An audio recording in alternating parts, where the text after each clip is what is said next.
Good morning, folks. Welcome back to the channel, The Rational Red. My name is Michael. Today is Tuesday, the 13th of January. And to kick things off is the news that Michael Carrick is about to be appointed as the caretaker manager till the end of the season. I think pretty much all of us saw this coming. It's not really much of a surprise. So that's going to be confirmed today. Fletcher's going to go back to the under-18 squad. And in terms of Carrick's backroom staff, he's going to have Steve Holland, Jonathan Woodgate, Johnny Evans and Travis Binion. So there you go. So no Ollie on the scene. Fletcher's not going to be taking part either. It's Carrick and his own backroom staff. And look, the era of Ruben Amorim is over. Whilst I was fully invested into trying to see that project through and hoping to get to see it through, it is finished. It's over. And I know that Michael Carrick is going to try and bring a brand of football to United that we're all familiar with and probably one that we can all get excited about. So I am really looking forward to what he can bring to the table. In general, with everything that's going on and all the noise, it's difficult to get particularly excited about Man United right now. It really is. But at the same token, you got to find those little glimmers of light and just cling onto it and hope that it doesn't beat the shit out of you. But anyway, so Carrick is coming in. It'll be officially announced today. There are a couple of things I want to talk about today because it really does evolve around the rhetoric of why have we gone for someone like Carrick as an interim, and then also the wider issue of keeping familiar faces and familiar names around the club that are very heavily affiliated with the Ferguson era. And I think there's nuances to that. I can see both sides of the argument in terms of why we should just call it a day and move on, and why they also stick around. And that really does then feed into other things, like we have all these ex-players with their standards and their opinions. So it's all kind of blends into one. So I want to talk a little bit about that. Also want to talk about the protest that's coming up with the 58, because one of the biggest things that everyone is talking about right now is, of course, the ownership model. So I want to talk a little bit about that. My videos aren't massively long, so I try and keep things relatively condensed, but I'll cover a few different topics today. And also a couple of links as well. We've been linked to Neves. So after apparently not having any money to spend in January, The Athletic are suggesting that we've got budget for two midfielders. So whether that's true or not, I really don't know. So to kick things off, so Michael Carrick is coming in. So this idea of why have we gone for an interim? Now, some people have been saying we should have just gone for someone different. Why are we harking back to the past, etc.? And I get it. Right? I do understand that narrative. For me, the idea of familiarity in a time of uncertainty does make a bit of sense. I mean, look, when we sacked Ruben, we were 3 points off fourth. We had things going in. There were obviously lots of ups and downs, but like I've said before, think about the stock market analogy. Like if you look on a day trading, it's going like this all the time. But if you zoom out, as long as the trend line's going up, you don't need to worry about these up and downs on a daily basis. And that's what I felt like it was like with Ruben. A few losses here and there, a few wins, but ultimately we were going in the right direction. Anyway, by the by, point is, if you then bring somebody in on an interim who is completely new, doesn't really have any affiliation with the club, there's a high probability that bedding in period, like what happened with Ruben when he came in, that bedding in period is going to have some pretty dire consequences in terms of where we are in the league and the games that we've got coming up. You go with someone like a Carrick, right? Okay, he's not managed Man United properly before. He had 3 games on the interim after Ollie, and he won them all. Fair play to him. But on a longer term basis, we can't judge him. And the idea of going with someone like him over Ollie, I think kind of makes sense. I think Ineos were kind of in a situation where I don't think they could do right from wrong, because there's a lot of criticism that they took so long to hire an interim to replace an interim, which I can understand. Now, if they'd just gone straight in and got Ollie, 2 things probably would have happened. Number one, you'll have people complain about the fact that we've gone with Ollie before, it didn't work, why are we going back to someone that we sacked because they couldn't make it work? I personally said, as long as Ollie's with a trio, it's him and it's maybe Fletch and maybe Carrick, then go for it. Ollie on his own, maybe not so much. But if they just rushed into it and got Ollie and it failed, they're going to get blasted for that. Similarly, if they take ages to get it done, they're going to get blasted because there's no succession plan. They don't know what they're doing. So I'm not defending them by any way, shape or form. I'm just trying to create some kind of logical narrative. So I don't think they could get it right either way they went. But I think in the end, deciding to go with Carrick over Ollie kind of protects them a little bit, because we know your Nevilles and all that, they're not going to say anything. So they've protected themselves from all the media noise, and it protects Carrick a little bit. because it'll give him a little bit of a chance to have a go without getting blasted by the media, which is really interesting. Because you hear some of these ex-players saying, we're not too negative, so why is it then that everyone's saying, yeah, but it's great that Carrick's got the job because you guys can't be blasting them all the time? It's because that's all they seem to do. So, Carrick getting the job, I think, gives him a fair shot. If it doesn't work out, then you say, well, we tried something different. We know it didn't work with Ole last time. Carrick, we thought we'd give it a go. He's got that United experience as a player. We thought we'd give it a go. Because if you go with somebody who's got no affiliation with the club, there's a lot of people that come to Man United, players or managers, who think, like, yeah, looking forward to it, whatever. And it's only when they get there that they realise how much of a juggernaut we are compared to pretty much every other club in the world. And that does take its toll. You see players that come in from having great careers elsewhere, they come towards them like a shadow of the former self. You have managers that come in that don't seem to perform at the level that they used to be able to do. And it's just simply because of the gigantic pressure that's put on them. So why would you bring somebody in who might have to go through that when we were 3 points off fourth place? It just makes no sense. So the appointment of someone like Carrick is logical. It might not work. I sincerely hope it does. But the point they'll do is say, well, we tried, we had no choice. The one thing I don't want them to do is feel like this season is a throwaway, because it's absolutely not thrown away. To be thrown away, we've absolutely got a fighting chance of getting a Champions League spot. It's the only thing we can cling on to. It's a terrible season in general, but that's the only thing we've got to cling on to. And I have hope that I do think Carrick can probably... I personally don't think... he's got first two games are going to be super difficult. But who knows? They might galvanise themselves and might go, you know what? What's done is done. Let's just move on. Let's make the best of it. And they might pull something out of the bag against City and Arsenal. Who knows? But ultimately, I think there's going to be a bit of a bedding-in period because of the players getting over what's just happened. And then hopefully things will come right. So, the Carrick appointment makes the most sense to me. Of all the options potential on the table, that's the most logical. And I think they've probably ended up... I wish they'd done it sooner. Obviously, they didn't have a succession plan. But this is the thing with the Ineos problem. If you look at their record at Nice, I think they took over in 2018 or 2019. They've had 6 managers in the space of, 7 or 8 years? 6. That's like a manager every 18 months. And, I mean, Nice are doing terrible at the moment. They've got supporters doing protests just like we've got. So it's pretty concerning because it looks like they're doing a similar sort of trajectory with us. We had Brailsford, what happened to him? Ashworth went. They did the whole scenario with Ten Hag. They were going to keep him. Then they sacked him a few months later. Then Ruben. I mean, it's just bad choice after bad choice after bad choice. And if you look at their history with Nice, it stands to reason that things aren't going to get any better with us. Well, I'll come back to that in a bit because of the 58 thing. But this idea of people like Ferguson still hanging around, David Gill, ex-players all getting the mitts involved, people are saying... like, enough, we just need to move away from the Ferguson era. And I see both sides of the argument. On the one hand, to move away from the Ferguson era is difficult because that is Man United's core identity. Like, that is, I mean, obviously I know we had the Busby Babes and everything, but in the modern day, the Ferguson era, the treble, everything was built around the style of football, this attacking-minded, this mentality, that they were bulletproof, that it's never over till it's over sort of thing. And you don't really want to move away from that because it was such a strong identity. The problem you've got is every facet of that process that existed back then doesn't exist anymore. Those people involved in the club that made that happen, that allowed it to happen, from people like Ferguson being a proper manager and having someone like David Gill by his side, to players with the right mentality, decent recruitment. That's why that happened. And we don't have any of that anymore. Ferguson's part of the directors, sure, but like, we've got the ownership that we've got, which is like a lost cause. We've got players that, like, modern day players are just built differently. You get the odd few. I think Fernandes definitely feels like he's got United pedigree to him. I think someone like Cunha is a bit of a maverick, but I think he could be a really good United player. He looks a bit lost at the moment.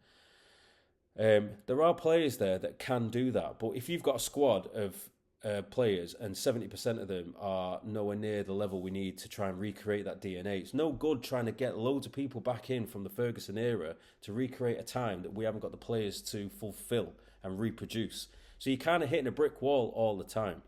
And I don't think you should move away from it completely. The truth of it is what they're doing is they're trying to keep these people there to re-establish that identity. They try and re-establish, this is how we played football. These are the mentalities that we had that made us so great.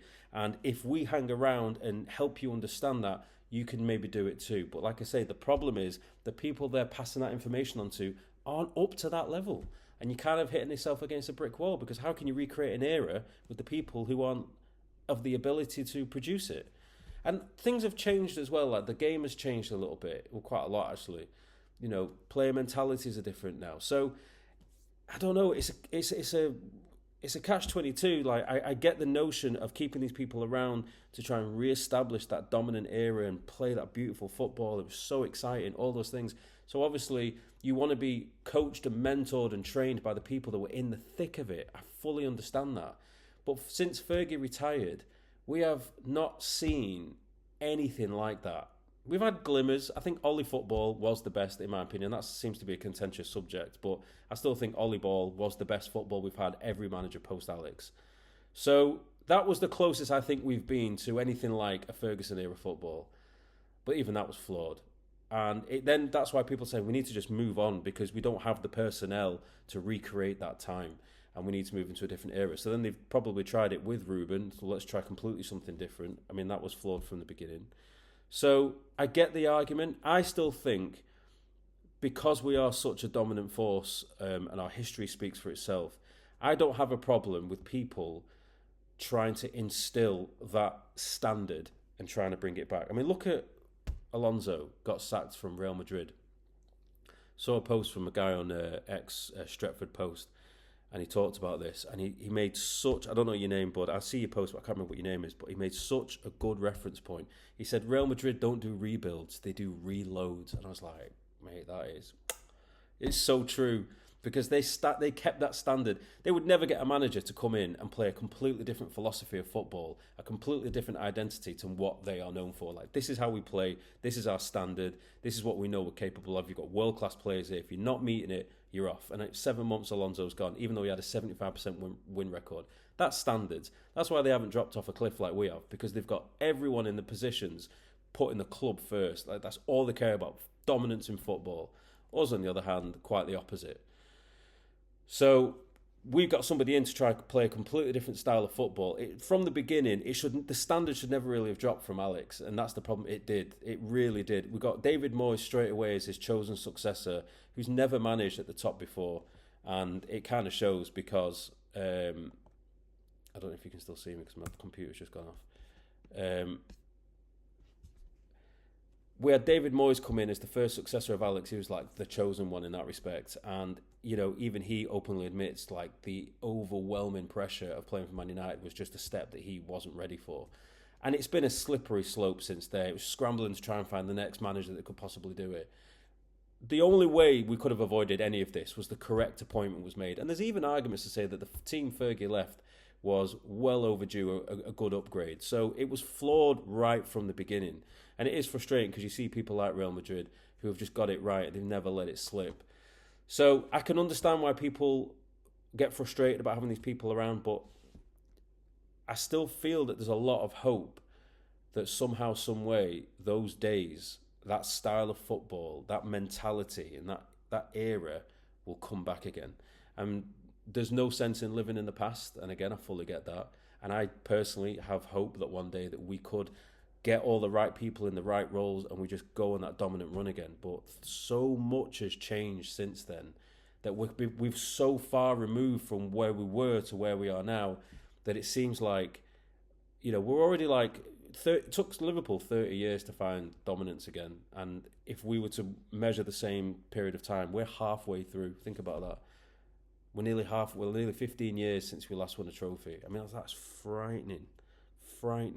15 years. And the way we are right now, I don't see us potentially getting another trophy in 5 years because so many things need to change. So many people need to be put in the right positions. And obviously, you're kind of screwed if the people right at the top are the biggest part of the problem. And I don't think they're going anywhere anytime soon, which I'll come to in a bit because of the 58 thing. So, yeah, so I understand when people talk about this idea of getting rid of the old guard and just trying to start again, but this is the identity of Man United. I know the buzzword going around at the moment is Man United DNA. There's like, as I said before, we don't have the personnel to recreate that DNA, but the DNA doesn't change. The life soul of Man United is a certain style of football. It's what we're famous for. The problem is every facet of that no longer exists in the club, and you have people who want to assert that standard. They want to assert that mentality, but you're saying it to people who can't do it, and so you're hitting yourself. You're hitting a brick wall all the time. So I don't know. I don't have a problem with people like that staying around, but it feels like a lost cause until the right people are in the right jobs, and it starts with the board, which is what I'm going to go to now. So, the 58 are doing a protest on the 1st of February. Now, I think like most people, the first thing you want is the board to go. Like, you want a competent board who just put the football first. Like, Ineos came in, there was a few people that were like, put the Manchester back in Manchester. I was one of them. I was like, yeah, the thing is, right, here's the thing. Glazers put the feelers out for potentially a full sale or to raise some cash. And a lot of that came off a lot of protest that was happening at the time. The problem you've got is the Glazers then realised that actually they only care about money. That's not up for debate. They only care about money. And when they realised that actually raising some cash, and that cash that's been raised goes into the club, which longer term can generate them even more money, i.e. via a stadium and whatnot, they were like, we're not selling. Why would we do that? Like, if we hang on for another 5 years, our shares could be worth even more. So, no. So I was like, well, listen, I'd much rather a 29-71 split, like Ineos 29, them 71, than just 100% Glazers all day long. But actually now, here we are, 18 months later, and it's like, it's just one bad choice after the other. And it gets to the point where it's like, there's no hope of things improving to a level where we can feel like every decision that's made is purely based on what is best for the club, what is best for the fans. So the 58 are doing this protest. And at first I was like, problem with protests is that you're dealing with billionaires who don't really give a shit, in the sense of, you can make your noise, you can wave your banners, and you can shout your hurty words, but they don't give a shit. Most of them, they'll probably be watching from a skyscraper, looking down, laughing, look at these idiots. But that's the problem. That's the mentality they have. They don't respect the fans. They don't respect the culture. They don't respect the passion that the fans have about how desperate they want change. Football, I've said in another video, football is like a religion. It's like, I'm not a religious person, but if I was, I'd imagine it'd be like how I feel about football. It's an escapism. It gives you something. But at the same time, when you've got an ownership model that feels like it's just constantly stressing you out and it's taking away that enjoyment, then, well, I'm not going to change my feelings towards football, but I'm certainly going to change my feelings towards who runs the club. And of course, you're going to want change. So the protest, initially I was like, what is it going to do? But if you actually look back to 2022, when the Glazers decided to open up the doors to potential investment, it was off the back of a lot of noise, a hell of a lot of noise. So it can work. But ultimately, as a lot of people have said, and I agree with, if you really want change, the only way you can get people of that caliber to change is to hit them where it hurts, and that's the pockets. That's the only way, because they're in this for the money. But if you take some of that money away from them, if you make it a deal that's not worth staying in, then that's when you can potentially invoke change. And that means not buying all the shirts, not buy, like Terry on the football, Terry says it all the time, don't buy the shirts, try not to buy the season tickets, like all these things. There are like nearly hundreds of millions of United fans around the world. It would take a big collective effort for everyone to go, right, I'm not doing it. And it's just not going to happen. But there's enough core fans that could probably make a dent. And that dent can maybe start opening conversations. And like we've seen before, if the right offer comes in, they're clearly willing to listen. But they might be even more willing to listen if their stocks are down. So again, it takes a ginormous collective effort to make that kind of change. And I don't think enough people would do it, and which is frustrating. But the protests are a great way forward to try and invoke this change. And I don't know, I saw an interview with Jim when he first took over, and he basically said that, you can find it, I think he did it with the BBC, and he basically said he doesn't want all the drama that the Glazers get. He went, if it got that toxic and got that bad, he went, no, I'd leave. And it is getting that bad, it is getting that toxic, like it really is. And I saw a story yesterday that said that come the end of the season, they're going to really review the football and operations. Let's see who's actually doing well in their jobs. I don't advocate for anyone to lose their jobs. These are human beings at the end of the day. But I don't feel that much remorse or guilt about someone who's probably on £1 million a year plus losing the job. They'll be fine. They've got enough money in the bank. It's the people that lose the job and don't know how they're going to pay the bills at the end of the month. They're the people I'd worry about. But when you've got millions in the bank and people are protesting, you need to get out because you're doing terrible at your job. I'm not going to lose any sleep over that. They are financially secure. I'm not worried about them. At the end of the day, they're paid a hell of a lot of money to do a job. If they're not doing it right, then off you fuck. So, I don't know. These protests, they make a lot of sense, and I sincerely hope it's the start of, a chain reaction, but these things take a ginormous concerted effort, and it's not something that's just going to happen overnight in terms of getting what we want. And they've got to remember as well, there's a spin, isn't there? Like, as soon as something negative happens, you always get a spin out. Oh, we're going to spend money on midfielders actually now. Everything's a distraction. It's like, just keep them happy, tell them what they want to hear, and then the noise dies down, and before you know it, you're back to square one, and the cycle never changes. And it is frustrating. You only have to look at Nice to see how badly they're doing. It's like, I mean, the Qatari bid is very suspicious as to whether it was actually legitimate or not. Ultimately, it never came to fruition, whether it was legit or not. It never materialised and went anywhere. Some people say that Jim kept the Glazers in United. That's just not true. Like, the Glazers simply decided that they didn't want to sell. The idea was that they would take over the footballing operations and they would hopefully try and buy the remainder of the club over time. That doesn't seem to be happening either. But the Glazers withdrew their desire to sell the club in total, and they gave what they gave. So it's not a case of keeping them in. They still took a little bit away from them, which I'm glad they've not got whole control. But it's still a complete and utter shit show. It's not what we thought it would be. So there we are. So I guess we just wait for the next chapter to fully start. Carrick takes training tomorrow. Then we've got the City game on Saturday, which I'm terrified about, but I'm equally really looking forward to because it's a derby. And then we just have to let this new chapter kick in and see what happens. Let's see. Apparently we're linked with Neves. Also Adam Wharton, apparently his name floating around again. So we'll see if this midfield gets changed. I saw an interesting thing actually. One of the reasons why Ruben was challenged quite often was because he has a playing style and a philosophy, and he says, I won't change my playing style for the Pope. Well, funny that, isn't it?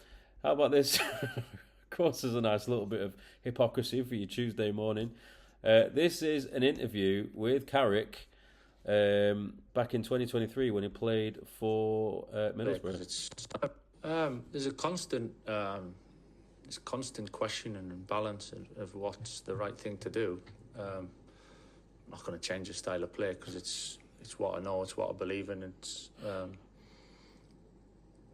I wouldn't be the coach or the manager, or the staff wouldn't be as good coaches if we suddenly went down a totally different route, because it's what we're good at, it's what we know. It suits the players that we brought in playing a certain style, and but yeah, you certainly adapt, and the players can all do slightly different things and have strengths in different areas. And so that was in 2023 at Middlesbrough. So there you go. So they got rid of a manager who wouldn't change his style of play, and they replaced him with an interim manager who also says you shouldn't change your style of play. That's your identity. That's what you know, and you shouldn't change it. But I guess because it's Carrick, no one's going to bat an eyelid. But when it's Ruben, for some reason, it's a massive issue. And I know that's nuanced. I know some of you be like, what are you talking about? Because you don't have to play. I get it. I'm just highlighting there's a bit of hypocrisy there, that's all. Anyway, that'll do for today. We'll hopefully get some more news out on some potential signings over the course of the week. And I'll see you on the next video. Have a good week.